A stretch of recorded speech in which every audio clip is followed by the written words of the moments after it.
përshëndetje.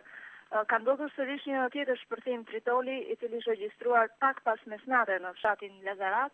Ngjarja ka ndodhur rreth orës 12:10 në lagjen Kordoc të këtij fshati ku dyshohet se është hedhur një kallop tritoli me rritisë të mbezur jashtë portës së jashtme të oborit në banesën e shtetasit HB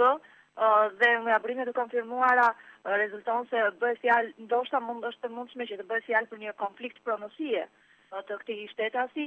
Gjithsesi nga shpërthimi i lëndës plasëse janë shkaktuar dëmtime të pjesshme të llamarinës së portës së jashtme të oborit, por nuk ka patur të lënduar dhe dëme materiale. Forcat shërbimet e policisë dhe grupi hetimor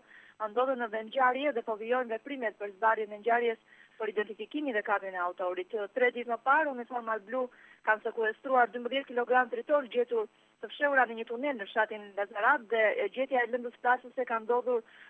pas kontrolleve të kryera nga forcat e policisë, drejtorisë policisë qarku Gjirokastër, Enea dhe FNSH në banesat dhe ambientet përreth fshatit Lazarat, sill një ditë pas përplasjes me armë të 4 personave, të cilës sulmuan autopatrullën e policisë së komisariatit të policisë Gjirokastër, persona të cilët janë shpallur në kërkim nga policia. Aktualisht në brendësi të fshatit Lazarat pas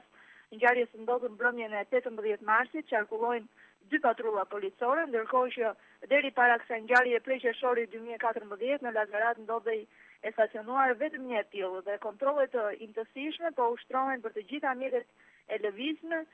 që hyjnë dhe dalin në fshatin Lazarat. Ndërsa për ngjarjen e ndodhur ditën e sotme,